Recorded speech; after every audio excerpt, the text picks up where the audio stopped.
All right, everyone, welcome back for another deep dive with us. Today, we're going to be looking at manifestation, but with a twist. We're going to be diving into this piece called the subconscious reset method. And I gotta say, it's not your typical, just think positive and it'll all work out kind of guide.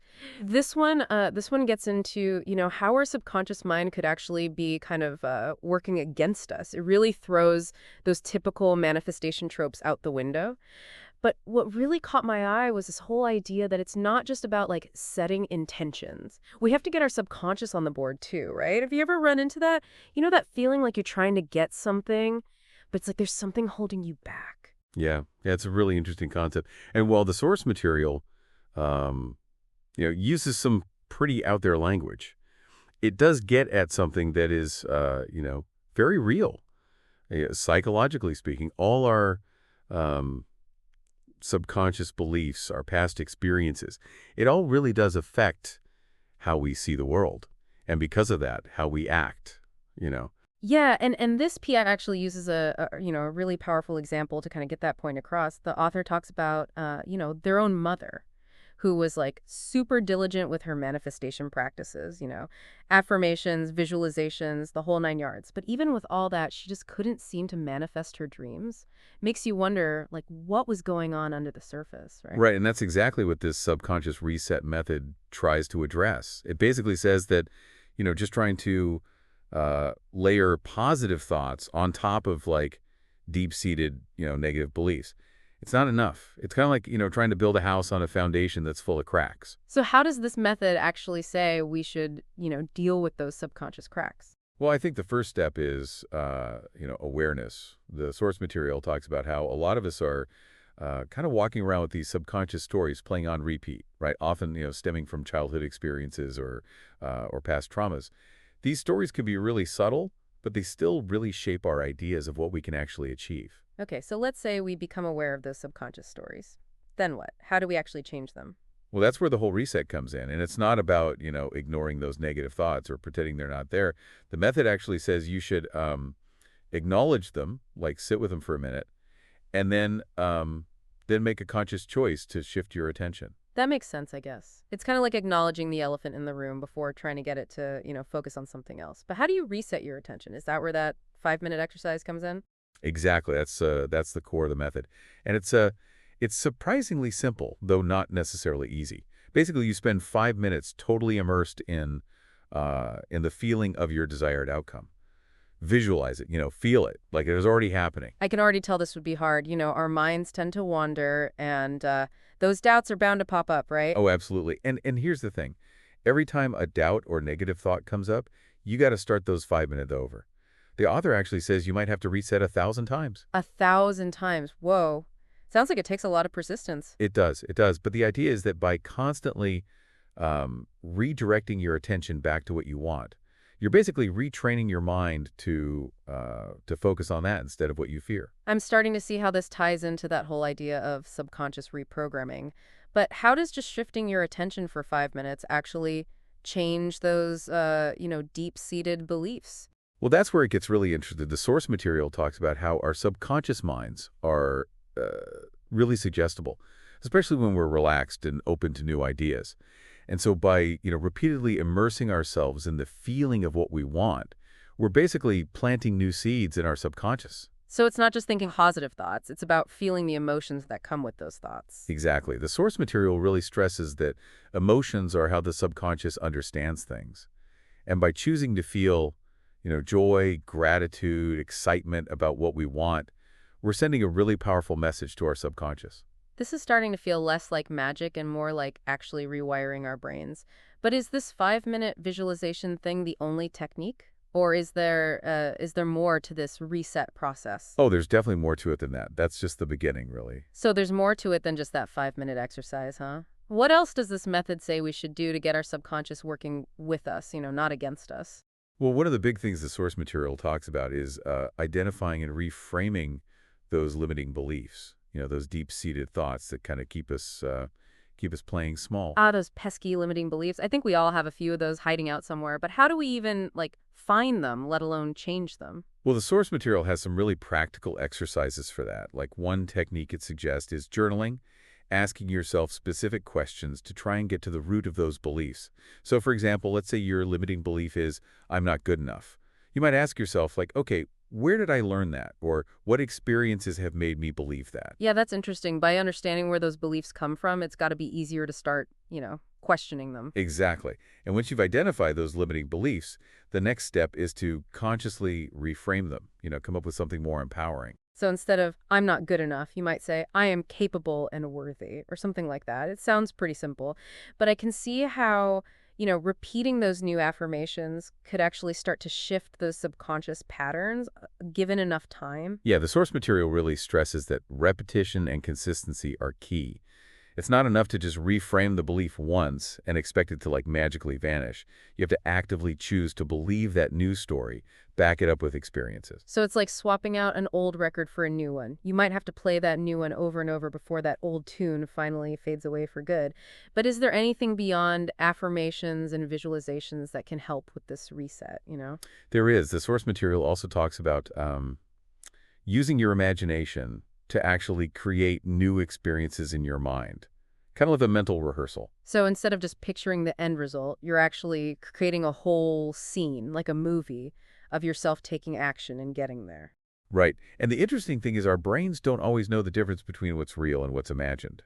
So by repeatedly experiencing success in your mind, you're basically telling your subconscious that it's possible. That's wild. It's like giving your subconscious a sneak peek of the awesome future you're creating. But I gotta imagine, even with all these techniques, there are times when those old doubts and patterns creep back in. How does the method deal with that? Well, it actually emphasizes that setbacks are just a natural part of the process. It even calls them reset opportunities. Reset opportunities. I like that. Takes the pressure off. Right. So the key is to see those moments when you fall back into old patterns, not as failures, but as chances to practice that reset, to strengthen that mental muscle of redirecting your attention. So it's not about getting mad at yourself for having those thoughts. It's more about learning to notice them and then gently steering yourself back in the right direction. Exactly. And the source material reminds us that every time we do that, we're actually rewiring our brains, creating new pathways that make it easier to embody those new beliefs and behaviors. It's like forging a new path through a dense jungle. The more you travel that path, the clearer and easier it becomes. That's a great analogy. And the source material makes it clear that just like forging that path, this whole process takes time, effort, and a willingness to deal with a few obstacles along the way. This is all starting to make sense, but I gotta be honest, I'm still a little skeptical. Like, how do we know this subconscious reset method actually works? Is there, like, any proof? Well, the source material itself doesn't really offer any hard data or scientific studies to back up its claims. It leans more on anecdotal evidence and personal stories. So, more personal experience than scientific proof. But I think there's something to be said for the power of personal transformation, even if you can't measure it in a lab. Oh, absolutely. And even though the source material relies a lot on those personal stories, the principles it's based on the power of the subconscious, the importance of beliefs, the impact of visualization, those are all concepts that have been explored and validated in various fields from psychology to neuroscience. So, while we might not have a double-blind study to prove this method works, the ideas themselves have some scientific backing. Exactly. And I think that's important to keep in mind. It's not all just, smoke and mirrors. There's a real basis for the idea that we can change our minds and as a result, change our realities. This is all super fascinating, but I'm curious about something. How does this method deal with those external circumstances, the things we can't control? Like, we can visualize our dream job all day long, but what if the economy crashes or the company goes bankrupt? That's a really good question, and it's one that the source material actually tackles head on. So it says that, there will always be those outside things we can't control. But it suggests that by really focusing on what's going on inside us, by finding that sense of inner peace, we can become more adaptable and resilient, when those challenges come up. So it's not about pretending those things aren't there, that we can like control them. It's more about having the right mindset to deal with those challenges. Exactly. The source material uses this great analogy. It's like being a surfer. You can't control the waves, right? But you can learn to ride them. And by mastering that, even when the waves are rough, you can still get where you're going. Wow, I love that. It's not just about the destination, but the journey too, right? Yeah. It's about having that strength, that flexibility to handle whatever comes your way. Right. And the source material says that this inner work, this whole process of aligning our subconscious mind with what we want, it's not just about getting specific things.